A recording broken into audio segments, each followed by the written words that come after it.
Hey everyone, आज से हम क्लास 11th बायोलॉजी शुरू करने जा रहे हैं। अब क्लास 11th बायोलॉजी में बहुत सारी यूनिट्स हैं, लगभग 5-6 यूनिट्स हैं। और ये जो यूनिट्स हैं, इसमें क्या होता है, इसमें कई बार जो स्टूडेंट्स हैं वो समझ नहीं पाते हैं कि कौन सी यूनिट्स सबसे ज़्यादा इंपॉर्टेंट है। देखिए, इंपॉर्टेंट सभी यूनिट्स हैं, सभी यूनिट से क्वेश्चन आएंगे, लेकिन जिस यूनिट्स को ज़्यादा अच्छे से पढ़ना चाहिए और जिस यूनिट्स ने क्या करेगी, जो आपको आगे की आपकी अच्छे से फाउंडेशन बनाएगी, वो ह्यूमन फिजियोलॉजी है। और इसीलिए जो ह्यूमन फिजियोलॉजी इसको पढ़ना ज़रूरी है। तो ह्यूमन फिजियोलॉजी जो है, इसको आज से हम शुरू करने जा रहे हैं क्लास 11 बायोलॉजी में। और इसका जो इससे सबसे पहले इसलिए हम इसको भी इसी को शुरू कर रहे हैं, क्योंकि मुझे ये लगता है कि ये सबसे ज़्यादा इंपॉर्टेंट है। मैं गलत भी हो सकता हूँ, ये आप अपने हिसाब से बताइएगा, ठीक ना। तो ह्यूमन फिजियोलॉजी का जो फर्स्ट चैप्टर है, breathing and exchange of gases, इसको आज हम शुरू करने जा रहे हैं। तो चलिए शुरू करते हैं। अब देखिए, ब्रीथिंग जो है, अब ब्रीथिंग और रिस्पिरेशन, ये दोनों चीज़ों में अंतर होता है। आप बहुत सारे ऐसे लोग हैं जिनको अभी भी कुछ कन्फ्यूजन होगा, क्योंकि लेकिन अगर आपको बायोलॉजी में इंटरेस्ट है, तो I think that you should know about that, know about the differences between both the concepts. तो देखिए, ब्रीथिंग क्या है और रिस्पिरेशन क्या है, ये दोनों अलग चीज़ें हैं, बहुत आर डिफरेंट वर्सेस। ब्रीथिंग का मतलब होता है कि हम लोग एक बार सांस लिए, सांस छोड़ दिए। ब्रीथिंग का मतलब यही होता है। ब्रीथिंग जो होता है वो एक फिजिकल फिनोमेना है। जो रिस्पिरेशन है वो क्या है, रिस्पिरेशन एक केमिकल फिनोमेना हम कह सकते हैं, ठीक ना। चलिए शुरू करते हैं। आपको थोड़ा सा मैंने हिंट दे दिया। चलिए, आज मैं इसको पहले नोट्स के उससे पढ़ूंगा, नोट्स से मैं शुरू करूंगा। उसके बाद मैं आपको इसका लाइन बाय लाइन एक्सप्लेनेशन किसी और दिन प्रोवाइड करूंगा। आज मैं पहले से नोट से शुरू करूंगा, ठीक। तो breathing and exchange of gases, a life process. Respiration क्या है, रिस्पिरेशन क्या है, रिस्पिरेशन एक लाइफ प्रोसेस। मैंने आप क्लास टेस्ट में आपके फर्स्ट चैप्टर जो पढ़ा होगा लाइफ प्रोसेस, उसमें आपको 4 चीज़ें आई होंगी। कौन से न्यूट्रिशन आया होगा, याद करिए। रिस्पिरेशन आया होगा, ट्रांसपोर्टेशन आया होगा और एक्सक्रीशन आया होगा। तो वहीं जो रिस्पिरेशन है, रिस्पिरेशन क्या है, रिस्पिरेशन एक लाइफ प्रोसेस है, जिसमें क्या होता है, intake of oxygen from surroundings. हम सराउंडिंग्स क्या होता है, ऑक्सीजन जो है वो लेते हैं, इनहेल करते हैं, और फिर हमारा ऑक्सीडेशन ऑफ फूड होता है। पहला स्टेप हमारा होता है intake of oxygen from surroundings, बाहर से हम ऑक्सीजन लेते हैं सराउंडिंग से। उसके बाद हमारा जो फूड होता है उसको ऑक्सीडेशन होता है। ऑक्सीडेशन क्या होता है, ऑक्सीडेशन आपको याद है कि आप भूल गए, थोड़ा सा आपको याद होना चाहिए। चलिए, मैं उसके बारे में भी आपको बताऊंगा। उसके बाद हमारा होता है रिलीज ऑफ एनर्जी, हमारी जो एनर्जी होती है वो रिलीज होती है, ठीक ना। Third step. और फोर्थ स्टेप क्या होता है, वो हमारा होता है elimination of carbon dioxide produced by product. By product क्या होता है, किसी भी रिएक्शन के अंदर जो आखिरी में जो प्रोडक्ट बचता है, जो जो कई बार काम लायक नहीं होता, फिर से रीयूज़ करने के लिए नहीं होता है लायक, तो इसको हम लोग निकाल देते हैं, उसको हम लोग कहते हैं बाई प्रोडक्ट, ठीक है ना। तो ये 4 स्टेप्स होते हैं, बाहर से सराउंडिंग से ऑक्सीजन लेना, फूड का ऑक्सीडेशन होना, एनर्जी का रिलीज़ होना, और फिर कार्बन डाइऑक्साइड का एलिमिनेट होना एक बाई प्रोडक्ट के रूप में, ठीक ना, जो प्रोड्यूस होता है। ब्रीथिंग एंड रेस्पिरेशन, ब्रीथिंग क्या है, ब्रीथिंग एक फिजिकल प्रोसेस है, एक फिजिकल प्रोसेस मतलब कि इसमें केमिकल रिएक्शंस नहीं इन्वॉल्व होते, केमिकल एक्टिविटीज़ नहीं इन्वॉल्व होती हैं, एंजाइम्स नहीं आते हैं, ठीक है ना, ये सब नहीं होता है, फिजिकल प्रोसेस होता है। It is an extra cellular process only. Extra cellular मतलब जो सेल्स के बाहर हो। सेल है हमारी बहुत सारी, हमारे शरीर में मिलियंस ऑफ सेल्स हैं। इन सेल्स के बाहर जो हो रहा है, इन सेल्स के अंदर नहीं जा रहा कोई चीज़, अंदर कोई प्रोसेस नहीं हो रहा है, इसको कहते हैं एक्स्ट्रा सेलुलर, ठीक। इस सेल्स है, इसके बाहर सब चीज़ हो रही है, बाहर प्रोसेस हो रहा है, इसको कहते हैं एक्स्ट्रा सेलुलर प्रोसेस, ठीक ना। नो एंजाइम्स इन्वॉल्व, देखिए इसमें कोई एंजाइम, मैंने पहले एंजाइम्स नहीं होते हैं इसमें। ब्रीथिंग में एंजाइम्स नहीं इन्वॉल्व होते हैं, जैसे ब्रीथिंग एक फिजिकल प्रोसेस है। No release of energy, energy नहीं रिलीज होती, ठीक ना, एनर्जी नहीं रिलीज होती। Only certain body organs are involve, कुछ बॉडी ऑर्गन्स होते हैं उनका इन्वॉल्वमेंट होता है, हाँ, और उससे ही पूरा ब्रीथिंग हो जाता है, आराम से हो जाती है ब्रीथिंग के। तो क्या कुछ चीज़ें आपको याद रखनी चाहिए ब्रीथिंग में, जैसे आपको कोई बोले ब्रीथिंग, तो आपको तुरंत आपके दिमाग में कुछ छवि आ जानी चाहिए, हाँ। तो 2-4 चीज़ें आप समझ लीजिए। एक फिजिकल प्रोसेस है ये, एक्स्ट्रा सेलुलर प्रोसेस मतलब सेल्स के बाहर होता है। एंजाइम्स नहीं इन्वॉल्व, तो फिजिकल प्रोसेस एंजाइम्स क्यों इन्वॉल्व होंगे, केमिकल एक्टिविटीज़ नहीं होती हैं। एनर्जी जो होती है वो कब रिलीज होती है, देखिए आप पढ़े होंगे क्लास 10th में, आपने जो फर्स्ट चैप्टर आपका होगा केमिकल रिएक्शंस एंड इक्वेशंस, तो आप जैसे पढ़ा होगा एक्सोथर्मिक एंडोथर्मिक रिएक्शन। अब वो कौन से रिएक्शन थे, केमिकल रिएक्शन थे, फिजिकल रिएक्शन तो थे नहीं। तो क्या हुआ, वो क्या केमिकल रिएक्शन के अंदर आए, तो फिजिकल प्रोसेस में केमिकल रिएक्शन तो होंगे नहीं, तो इसीलिए यहाँ एक्सोथर्मिक तो होगा नहीं रिएक्शन, मतलब रिलीज ऑफ एनर्जी तो होगा नहीं, तो इसीलिए एक्सोथर्मिक रिलीज ऑफ एनर्जी तो यहाँ नहीं होगा, क्योंकि क्या है यहाँ क्या हो रहा है, यहाँ फिजिकल प्रोसेस हो रहा है। Only certain body organs involve, कुछ बॉडी ऑर्गन्स होते हैं उनके इन्वॉल्वमेंट से ही पूरी ब्रीथिंग जो है वो हो जाती है। फिर हमारा आता है रिस्पिरेशन। रिस्पिरेशन क्या होता है, रिस्पिरेशन एक बायोकेमिकल प्रोसेस है। बायोकेमिकल मतलब ऐसे प्रोसेस जिसमें बायोलॉजी, केमिस्ट्री दोनों के कॉन्सेप्ट, दोनों के जो यूजेस हैं, दोनों के यूज़ हो रहे हों, उनको कहते हैं कि वो एक बायोकेमिकल प्रोसेस हो रहा है, ठीक है ना। तो ऐसे प्रोसेस, ठीक है। तो रिस्पिरेशन क्या है, रिस्पिरेशन बायोकेमिकल प्रोसेस है, बहुत extra cellular and intracellular. Extra cellular भी होता है, इंट्रासेलुलर भी होता है, मतलब कि सेल्स के बाहर भी होता है, सेल्स के अंदर भी होता है, दोनों तरीके से होता है, ठीक ना। Enzymes actions are involve, enzymes होते हैं इसमें, एंजाइम्स का यूज़ होता है, एंजाइम्स का सारा काम होता है इसमें। एनर्जी रिलीज होती है, all body cells are involve, body की जितनी भी सेल्स हैं पूरी बॉडी में, हमारी बॉडी में जितनी भी सेल्स हैं सब इन्वॉल्व होती हैं। जैसे हमारी बॉडी है, मान लीजिए ये हमारी बॉडी है, हाँ, तो हमारी बॉडी में जितने भी सेल्स हैं ये सब इन्वॉल्व होते हैं, हमारी बॉडी में जितने भी सेल्स हैं सब इन्वॉल्व होते हैं किसमें, रेस्पिरेशन, इन सब बॉडी सेल्स में रेस्पिरेशन होता है। बायोकेमिकल प्रोसेस है रेस्पिरेशन, एक्स्ट्रा सेलुलर भी है, इंट्रासेलुलर भी है, एंजाइम्स भी इसका यूज़ होता है, एनर्जी जो होती है वो रिलीज़ होती है। अब जो एक्वेटिक एनिमल्स है, एक्वेटिक एनिमल्स जो पानी में रहती है, जैसे मछली दिखी है, पानी में रहती है मछली, ठीक है। तो जो एक्वेटिक एनिमल्स है वो क्या है, aquatic animals breathe in oxygen dissolve water.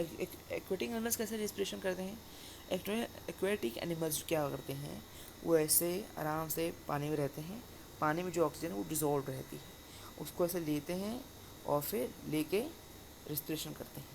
अब जो एक्वेटिक एनिमल्स की जो रेट ऑफ ब्रीथिंग होती है, रेट ऑफ ब्रीथिंग मतलब किसी एक पर्टिकुलर टाइम पीरियड में वो कितनी बार ब्रीथ कर रहे हैं, मतलब एक्सेल कर रहे हैं, इनहेल कर रहे हैं, इनहेल कर रहे हैं, एक्सेल कर रहे हैं, जिसको हम कहते हैं रेट ऑफ ब्रीथिंग कहते हैं। जो एक्वेटिक एनिमल्स जो रेट ऑफ ब्रीथिंग होती है वो बहुत ज़्यादा होती है टेरेस्ट्रियल वन से। टेरेस्ट्रियल मतलब कि हम जो हैं, ह्यूमंस जो हैं, इनसे कई ज़्यादा रेट ऑफ ब्रीथिंग होती है, बहुत जल्दी जल्दी कौन सांस लेता है, एक्वेटिक एनिमल्स, पानी वाले एनिमल बहुत जल्दी सांस लेते हैं, ठीक ना। अब respiration and terrestrial animals, terrestrial मतलब कि हम जो एनिमल्स हैं हमारे में रिस्पिरेशन कैसे होता है। तो terrestrial animals use the oxygen in atmosphere for respiration, हमारे तो डिजॉल्व ऑक्सीजन तो होती नहीं, हम लोग तो पानी में रहेंगे नहीं, हमारे पास डिजॉल्व ऑक्सीजन होगी। तो हमारा क्या होता है, हमारे पास जो एटमॉस्फेयर में जो ऑक्सीजन होती है उसको हम यूज़ करते हैं रेस्पिरेशन के लिए। Specialised organs for oxygen absorption are present. अब हमारे पूरे शरीर में कुछ ऑर्गन्स होते हैं जो ऑक्सीजन को ऑब्जॉर्ब करते हैं, हाँ, कुछ स्पेशलाइज्ड ऑर्गन्स होते हैं वो प्रेजेंट होते हैं हमारे पूरे शरीर में। लेकिन जो ये स्पेशलाइज्ड ऑर्गन्स होते हैं, लेकिन ये होते कैसे हैं कि ये ऑक्सीजन को ऑब्जॉर्ब कर लेते हैं, इसके बारे में हम पढ़ेंगे कैसे होने चाहिए। तो देखिए, इनके पास एक लार्ज सरफेस एरिया होना चाहिए, लार्ज सरफेस एरिया। आपने क्लास 9 में पढ़ा होगा, एक चैप्टर होगा matter and in our surroundings. तो मैटर इन आवर सराउंडिंग्स जो लास्ट टॉपिक था वो था इवेपोरेशन। इवेपोरेशन में हमने पढ़ा हुआ कुछ फैक्टर्स होते हैं जो इवेपोरेशन को इफेक्ट करते हैं। कुछ चार पांच फैक्टर्स थे, उसमें एक फैक्टर्स था सरफेस एरिया। आपने पढ़ा होगा कि जितने ज़्यादा सरफेस एरिया होगा उतना ज़्यादा इवेपोरेशन होगा। मतलब ज़्यादा, मान लीजिए कि आपने क्या करा, आपने एक बाल्टी पानी जो है वो क्या करा, एक बकेट में रख दिया, बकेट में आप रखे रहेंगे, 1-2 दिन में वो पानी जाके कहीं, अगर बहुत गर्मी है तो सूखेगा, एक बहुत गर्मी है, अगर एकदम तेज़ गर्मी आप उसको रखे हुए हैं, आफ्टरनून में आप उसको रखे हुए हैं तो कई बार 4-5 दिन लग जाते हैं, तब जाके वो एकदम ड्राई होगा। तो अगर यही वही चीज़ आप अगर ज़मीन पर डाल दें, ज़मीन पर उसको फेंक दें उस पानी को, तो क्या होगा, तुरंत उसका वाष्पीकरण हो जाएगा, तुरंत सारा पानी 10-20 मिनट में गायब हो जाएगा गर्मी में।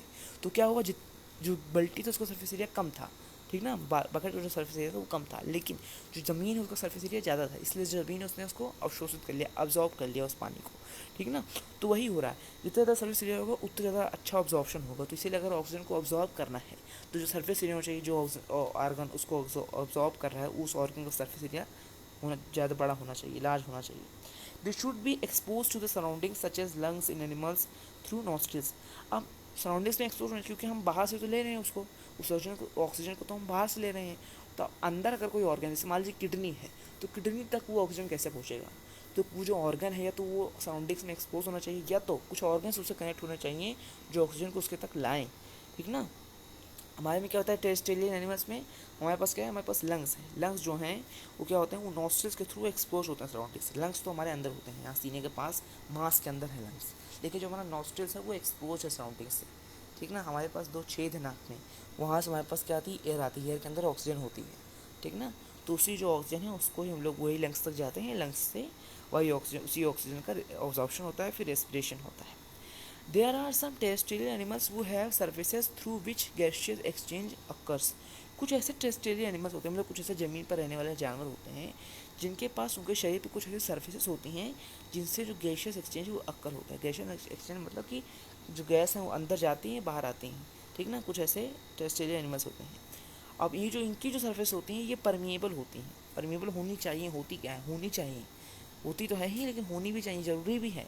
क्यों परमिएबल, मतलब कि परमिएबल मतलब क्या होता है कि आप किसी भी चीज़ को अंदर जाने दें, ठीक है ना। जैसे मान लीजिए कि आपका एक दरवाज़ा है आपके घर में, तो आपके घर के दरवाजे में जो आपके दोस्त हैं उसको आपकी मम्मी या आपके पापा अंदर नहीं आने देते हैं, तो ये क्या होगा, ये परमीबल नहीं होगा, ये नॉन परमीबल हो गया। ठीक है, अगर वही अंदर आने दें, वही अगर अंदर आने दें सारे दोस्तों को, जितने भी लोगों को, चोर डकैत सब अंदर आए, ठीक है ना, उस घर के अंदर खुला रहा दरवाज़ा पूरे दिन पूरी रात, तो क्या हो गया, परमीबल हो गया। तो जिन टेरेस्ट्रियल एनिमल्स के पास सरफेसेस होती हैं ऑक्सीजन के ऑब्जॉर्प्शन के लिए, वो क्या होते हैं, उनको परमीबल होना चाहिए। ठीक है, यही यहाँ बोल रहा है। हमारा नेक्स्ट क्या है, नेक्स्ट हमारी याद है फेरिंग्स। फेरिंग्स क्या होता है, फेरिंग्स मतलब एक कॉमन पैसेज फूड और एयर के लिए, फूड और एयर के लिए जो कॉमन पैसेज होता है उसको हम क्या कहते हैं, उसको हम कहते हैं फेरिंग्स। जैसे मान लीजिए आपका एक पूरा शरीर है,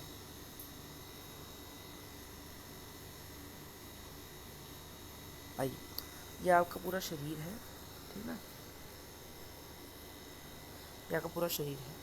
यहाँ क्या है, नॉस्ट्रल्स है, नॉस्ट्रल्स में यहाँ आ रहा है विंड पाइप, और यहीं यहाँ क्या है, यहीं आपका माउथ है, नॉस्ट्रल्स के पास यहीं आपका माउथ है, यहाँ से आ रहा है, यहाँ से आ रहा है फूड पाइप। तो विंड पाइप और फूड पाइप जो है वो क्या है, वो साथ साथ चल रहे हैं। ठीक ना, अब क्यों साथ साथ चल रहे हैं, क्योंकि ये जो ये विंड पाइप है, ये फूड पाइप है, ये दोनों पहले यहाँ से कनेक्ट थे, ये जो था ये फेरिंग्स है, ये विंड पाइप है, ये फूड पाइप है। ठीक ना, ये विंड, सॉरी, ये विंड पाइप है, ये फूड पाइप है, लेकिन ये दोनों पहले फेरिंग से कनेक्ट थे, फेरिंग से इन दोनों को कनेक्ट कर रहा है। तो फेरिंग्स क्या है, फेरिंग्स जो है वो फूड और पैसेज के लिए, फूड और एयर के लिए कॉमन पैसेज है। फूड और एयर जो हम लोग खाते हैं, फूड और जो एयर हम लोग इनहेल करते हैं, एक्सहेल करते हैं, वो एक ही पैसेज से होते हुए दो पार्ट पे जाती हैं, एक विंड पाइप में जाती है, एक फूड पाइप में जाती है। ठीक, तो वही जो एक कॉमन पैसेज है, इसको हम क्या कहते हैं, इसको हम फेरिंग्स कहते हैं। ठीक, अब ये जो फेरिंग्स है, इससे जो फूड होता है वो ईसोफेगस में जाता है, और जो एयर होती है वो ट्रैकिया में जाता है, ट्रैकिया मतलब ये विंड पाइप में जाता है इसी फेरिंग्स से। ठीक ना, अब एपिग्लोटिस क्या होता है, small cartilaginous flap of skin. देखिए, ये आपका हमारा फेरिंग्स है, चाहिए, ये आपकी फेरिंग्स है, ये हमारा विंड पाइप है, ये हमारा फूड पाइप है। आप देखिए, ये फूड पाइप है, तो इस फूड पाइप में क्या हो, फूड पाइप में खाना चला जाए, विंड पाइप में ना जाए।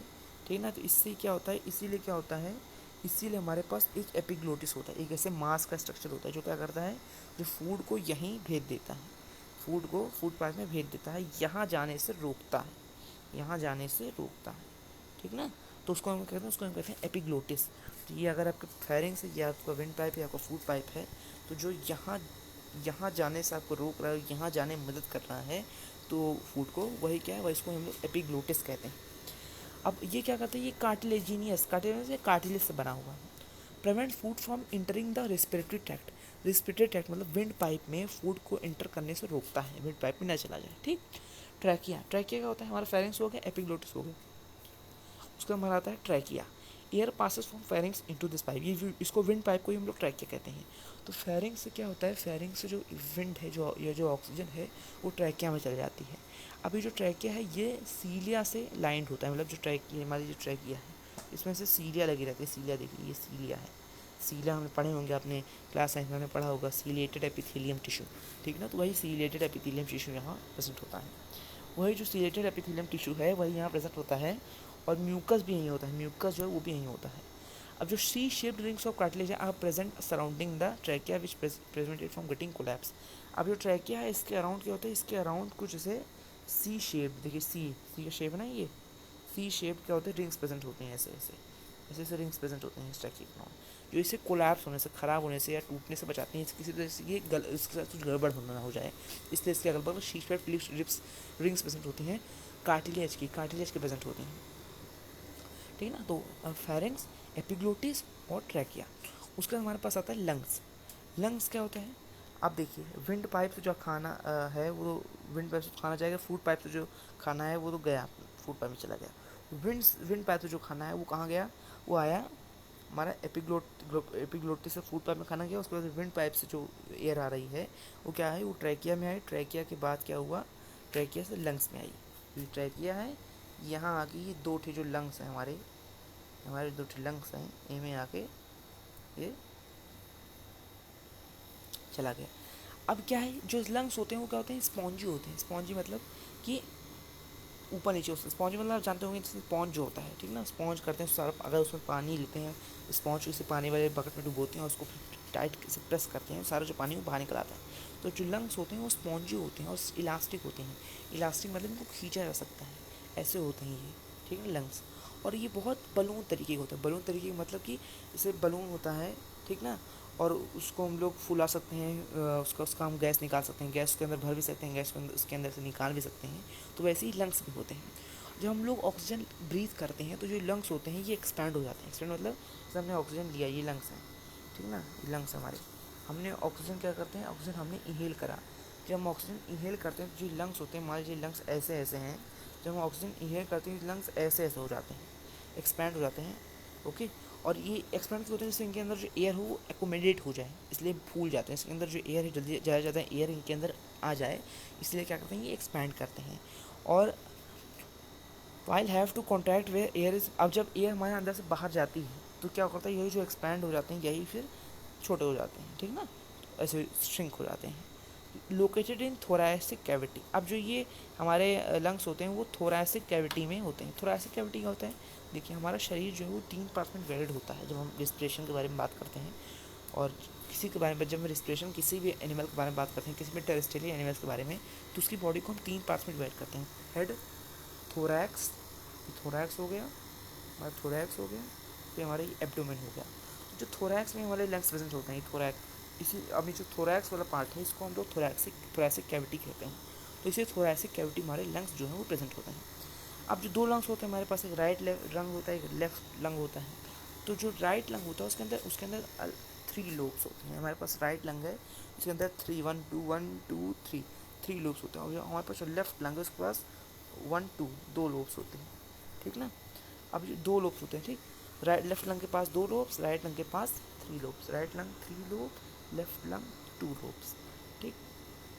जो राइट लंग होता है वो 3 पार्ट्स में डिवाइड होता है। राइट लंग में जो 3 लोब्स होते हैं राइट लंग में, 1 2 3, हाँ 1 2 3, इसमें जो एक होता है वो सुपीरियर होता है, एक होता है जो उसको हम लोग मिडिल कहते हैं, एक को हम लोग इन्फीरियर कहते हैं, ठीक ना, राइट लंग में। और लेफ्ट लंग में सिर्फ सुपीरियर और इन्फीरियर होते हैं, मिडिल लोब नहीं होता है, ठीक। लेफ्ट लंग में क्या होता है, सिर्फ सुपीरियर और इन्फीरियर, ठीक, सुपीरियर इन्फीरियर, ठीक। तो आप इसको आप अच्छे से समझ, जो राइट लंग है उसमें 3 लोब्स होते हैं, सुपीरियर, मिडियल, इन्फीरियर। और जो हमारे पास लेफ्ट लंग है उसमें 2 ही लोब्स होते हैं, सुपीरियर और इन्फीरियर। अब जो enclose by a 2 layered membrane called pleura. अब जो हमारे पास क्या होता है, हमारे पास ये जो लंग है वो उसको क्या होता है, वो एक 2 लेयर्ड मेम्ब्रेन, दो लेयर होती हैं, 2 लेयर होती है मेम्ब्रेन की, उससे जो है इनक्लोज होता है जो हमारा लंग होता है। जो लंग है इसमें 2 लेयर मेम्ब्रेन हैं, 2 लेयर मेम्ब्रेन हैं, ठीक ना। इनके द्वारा क्या होता है, इनके द्वारा ये इनक्लोज होता है। और इसको हम लोग क्या कहते हैं, इसको हम लोग कहते हैं प्लूरा, इसको हम लोग कहते हैं प्लूरा, ठीक ना, इसको हम लोग प्लूरा कहते हैं, ठीक। और ये क्या करते हैं, एक आउटर लेयर होती है, एक इनर लेयर होती है लंग्स की, ये आउटर ये इनर, ठीक है। अब they play a crucial role in breathing and absorption of oxygen. अब जो ये बाहर जो लेयर्स होते हैं और जो अंदर लंग होता है, ये सब मिल के करते हैं, बहुत अच्छा रोल प्ले करते हैं, बहुत इंपॉर्टेंट रोल प्ले करते हैं ब्रीथिंग में, जो हम लोग सांस लेते हैं उसमें, और जो ऑक्सीजन का ऑब्जॉर्प्शन होता है उसमें। अब हमारे पास लंग्स आ गए, लंग्स के अंदर क्या होते हैं, ब्रोंकियाई होते हैं, ब्रोंक्यूल्स होते हैं, एल्वेलाई होते हैं। चलिए इनके बारे में भी पढ़ते हैं। जो ब्रोंकियाई होते हैं, trachea divides into thinner tubes called bronchi as it enters thoracic cavity. अब देखिए हमारे जो हेड होता है, ये हेड है, ये थोरैसिक कैविटी है। ट्रैकिया जो है वो यहाँ से यहाँ आया है, जो हमारे लंग्स हैं ये हैं। अब जो ट्रैकिया है ये बहुत थिनर ट्यूब्स, जो ट्रैकिया है वो मोटा होता है, और उससे भी जो छोटा, उससे जो पतले पतले ट्यूब्यूल्स होते हैं उसमें क्या होता है, जो ट्रैकिया जो है वो डिवाइड हो जाता है। इनको ही हम लोग ब्रोंकाई कहते हैं। अब जो राइट ब्रोंकस और जो बड़ा सा जो ब्रोंकाई होता है उसको हम लोग ब्रोंकस कहते हैं, दोनों लंग्स में, राइट लेफ्ट दोनों लंग्स में। तो जो ब्रोंकस होता है ये 3 ब्रोंकाई में डिवाइड होता है। जो बड़ा वाला ब्रोंकस होता है, राइट ब्रोंकस होता है वो 3 में डिवाइड होता है। आप समझ गए उनको 3 में क्यों डिवाइड होता है, क्योंकि 3 लोब्स हैं, सुपीरियर, इन्फीरियर, मिडिल, ठीक है ना। इसलिए जो राइट लंग में है वो 3 में डिवाइड होता है, 1 2 3। और जो लेफ्ट लंग में है उसमें क्या होता है, जो राइट लंग है इसमें 3 में डिवाइड होता है, और जो लेफ्ट लंग है उसमें 2 में ही डिवाइड होता है, ठीक ना। अब the bronchi divide further into more thin tubules called secondary bronchi and then divide into forms tertiary one. पहले क्या कहते हैं, जो ब्रोंकस है वो ब्रोंकाई में डिवाइड हुआ, राइट लंग में 3 ब्रोंकाई में, और जो लेफ्ट लंग है उसमें 2 ब्रोंकाई में। फिर जो ब्रोंकाई होते हैं ये सेकेंडरी ब्रोंकाई में होते हैं डिवाइड, और फिर जो सेकेंडरी ब्रोंकाई में टर्शियरी ब्रोंकाई में डिवाइड होते हैं, ठीक ना। और जो टर्शरी ब्रोंकाई है ये आगे चल के जैसे ये हमारा सॉरी, ये हमारा प्राइमरी, हमारा फिर सेकेंडरी, हमारी टर्शरी, और टर्शरी की बाद हमारे आ गए ब्रोंक्यूल्स। ठीक है, तो आप समझ गए होंगे अच्छे से। तो अभी तक हमारी कहाँ तक यात्रा पूरी हुई है? सांस ली हमने, सांस के बाद, सांस लेने के बाद क्या हुआ, नॉस्ट्रिल्स से क्या करी, नसाल पैसेज में गई, नसाल पैसेज में फेरिंग्स में आई, फेरिंग्स में फिर ट्रैकिया में, ट्रैकिया में लंग्स में आई, लंग्स में फिर हमारे जो लोब्स होते हैं उसमें गई, लोब्स में फिर ब्रोंकाई, ब्रोंकाई में गई, फिर ब्रोंकाई में फिर सेकेंडरी ब्रोंकाई में गई, टर्शरी ब्रोंकाई में गई, उसके बाद ब्रोंक्यूल्स में गई। ठीक ना, अभी तक हमने इतना पढ़ लिया। आगे देखते हैं क्या होता है। आगे फिर क्या होता है, ब्रोंकियाई, फिर क्या होता है ब्रोंकियाई, ब्रोंकाई क्या होता है, फिर जो हमारा ब्रोंकाई होता है अब divides to form these thin tubes at so many levels that so that surface area increases helping in oxygen and absorption। अब आप सोचते होंगे कि जो ब्रोंकस होता है वो फिर ब्रोंकाई में डिवाइड होता है, ब्रोंकाई फिर सेकेंडरी ब्रोंकाई में, फिर टर्शरी ब्रोंकाई में। तो जो डिवाइड होता रहता है ये क्यों होता है डिवाइड, आप भी सोचते होंगे। तो ये इसलिए डिवाइड होता है कि सरफेस एरिया वो इंक्रीज़ हो, बार बार जो है वो ऑक्सीजन का सरफेस एरिया इंक्रीज़ होता जाए, इसीलिए डिवाइड होता है। और फिर हम ब्रोंक्यूल्स तक पहुंच गए थे। तो जो ब्रोंक्यूल्स होते हैं ये जो होते हैं supported by incomplete cartilaginous rings. जो ब्रोंक्यूल्स होते हैं ये हमारे, इनके पार्ट अगल बगल क्या होते हैं, कार्टिलेजिनियस रिंग्स प्रेजेंट होते हैं। ठीक ना, उससे ये क्या होते हैं, सपोर्टेड होते हैं। Each bronchiole ends in cluster of tiny air chambers called bronchi, called alveoli, sorry alveoli. अब जो ब्रोंक्यूल्स होते हैं ये आगे चल के बहुत छोटे छोटे छोटे छोटे एयर चैम्बर्स, ऐसे एयर पॉकेट्स बने होते हैं, इसमें क्या होते हैं, ख़त्म हो जाते हैं। और जो एयर पॉकेट्स होते हैं इनको ही हम एल्वलाई कहते हैं। एल्वलाई जो होते हैं वो एक सरफेस प्रोवाइड करते हैं जहाँ जो गैसेस का एक्सचेंज हो सके, मतलब जो ऑक्सीजन हो वो अंदर जा सके और कार्बन डाइऑक्साइड बाहर आ सके। ऐसे एल्वलाई एक क्या करते हैं, हमारे पास हमें एक मंच देते हैं, ऐसा हम कह सकते हैं। ठीक, alveoli are the functional units of lungs. अब जैसे हमने पढ़ा होगा पिछले क्लासेस में, जो नेफ्रॉन होता है वो किडनी का फंक्शन यूनिट होता है, जो न्यूरॉन होता है वो नर्वस सिस्टम का फंक्शन यूनिट होता है, ये आपने पढ़ा होगा। तो वैसे ही जो हमारे पास एल्वलाई होते हैं वो लंग्स के फंक्शन यूनिट होते हैं। ठीक ना, conducting part of the respiratory system, जो हमारे रेस्पिरेटरी सिस्टम में कंडक्टिंग पार्ट है। कंडक्टिंग पार्ट मतलब कि जो कंडक्ट करता है, जो ऑक्सीजन को कंडक्ट करता रहता है, अपने अंदर रखा रहता है, अपने अंदर अंदर रख के आगे बढ़ाता रहता है, वो क्या है, वो नॉस्ट्रिल्स है, नासाल कैविटी है, फेरिंग्स है, ट्रैकिया है, ब्रोंकाई है, ब्रोंक्यूल्स है। ठीक, और जो एक्सचेंज मतलब जहाँ गैसेस एक्सचेंज होता है वो क्या है, वो एल्वलाई है। ठीक है, तो ये हमारे क्या है, ये हमारे कंडक्टिंग पार्ट है, और जो एक्सचेंज हो रहा है वो एल्वलाई में हो रहा है। ठीक, अब हम जान लेते हैं डायफ्राम के बारे में। डायफ्राम क्या होता है, एक डोम शिप्ड पार्टीशन होता है सेपरेटिंग थोरैक्स फ्रॉम एब्डोमेन। हमारे पास हेड है एक हमारे पास क्या है, एक हमारे पास हेड है, एक हमारे पास लंग्स हैं दो थे, उसके हमारे पास क्या है, उसके हमारे पास क्या बोलते हैं नीचे एब्डोमेन है। तो जो एब्डोमेन के ऊपर जो थोरैक्स और एब्डोमेन इन दोनों के बीच में क्या करता है, एक लाइन बनाता है, इसको हम लोग कहते हैं, इसको हम लोग क्या कहते हैं, डायफ्राम। ये क्या करता है, सेपरेट करता है। ठीक ना, थोरैसिक कैविटी को एब्डोमेन से क्या करता है, सेपरेट करता है। ठीक ना, अब muscular in nature contraction and expansion of diaphragm adjust space for our lungs during breathing. अब क्या होता है, जब ये जो मस्कुलर होते हैं, मतलब ये मसल से बना होता है डायफ्राम। मसल्स मतलब एक मसल के क्या काम होता है, कॉन्ट्रैक्ट एक्सपैंड होना ही तो मसल से काम होता है। जो हमारी हार्ट मसल्स होती हैं वो किस लिए होती हैं, कॉन्ट्रैक्ट और एक्सपैंड करने के लिए होती हैं। रिदमिक कॉन्ट्रैक्शन एंड एक्सपेंशन होता है, आपने पढ़ा होगा। नहीं पढ़ा होगा तो आप अभी हम आगे वाले चैप्टर में बॉडी फ्लूइड्स एंड सर्कुलेशन वाला जो चैप्टर होगा उसमें हम उसके बारे में पढ़ेंगे। ठीक है ना, तो ये जब मसल्स होती हैं क्या कॉन्ट्रैक्ट होती हैं और एक्सपैंड होती हैं डायफ्राम की, और इससे क्या होता है, हमारा जो लंग्स होता है उसको स्पेस मिलता है ब्रीथिंग के लिए, ब्रीथिंग कर पाता है हमारा जो लंग्स। जब ये कॉन्ट्रैक्ट होता है, जब हम ब्रीथ करते हैं तो हमारा जो डायफ्राम होता है वो कॉन्ट्रैक्ट होता है। और मैंने बताया जब हम ब्रीथ करते हैं क्या होता है, तो हम क्या करते हैं, क्या होता है, जब हम ब्रीथ इन करते हैं, जब हम इनहेल करते हैं क्या होता है, हमारा जो लंग होता है वो एक्सपैंड, जब हमारा लंग एक्सपैंड होता है तो हमारा जो डायफ्राम है वो कॉन्ट्रैक्ट हो जाता है। ठीक ना, और हमारा लंग जो है वो क्या होता है, लंग जो हमारा ऐसे ऐसे सिकुड़ जाता है, तो हमारा जो डायफ्राम होता है वो और क्या होते हैं, एक्सपैंड हो जाता है। तो आप समझ जाइएगा, जब हम ब्रीथिंग करते हैं तो हमारा लंग तो एक्सपैंड होता है पर हमारा डायफ्राम कॉन्ट्रैक्ट होता है, और जब हम ब्रीथ आउट करते हैं तो हमारा लंग क्या होता है, वो तो कॉन्ट्रैक्ट होता है पर हमारा जो डायफ्राम क्या होता है वो एक्सपैंड हो जाता है। ठीक, तो आपको अच्छे से याद रखना होगा। अब आगे हम क्या करेंगे, आगे हम रिस्पिरेशन के स्टेप्स पढ़ेंगे आगे वाली वीडियोस में। तब तक के लिए आपका धन्यवाद। जो मैंने आपको पढ़ाया है वो आप अच्छे से देख लीजिएगा। ठीक, अब यहाँ एक और टॉपिक बचा है, देखिए ये एक एल्वलाई है, ये हमारा एल्वलाई है। इसमें क्या हो रहा है, गैसेस एक्सचेंज हो रहा है, ऑक्सीजन जो है वो जा रहा है, कार्बन डाइऑक्साइड जो है वो आ रहा है, आप देख रहे होंगे। देखिए जो ब्लड वेसल्स हैं, ये ब्लड वेसल्स है हमारे पास, देखिए ब्लड वेसल्स से कार्बन डाइऑक्साइड ऊपर पहुँच रहा है और ऑक्सीजन जो है ब्लड वेसल्स नीचे ला रही हैं। ठीक ना। तो ये भी आप अच्छे इसको भी अच्छे से पढ़ लीजिएगा। इसके बारे में और अच्छे से ही जो स्टेप्स ऑफ रेस्पिरेशन वाला टॉपिक होगा उसमें पढ़ेंगे। ठीक, तब तक के लिए थैंक यू।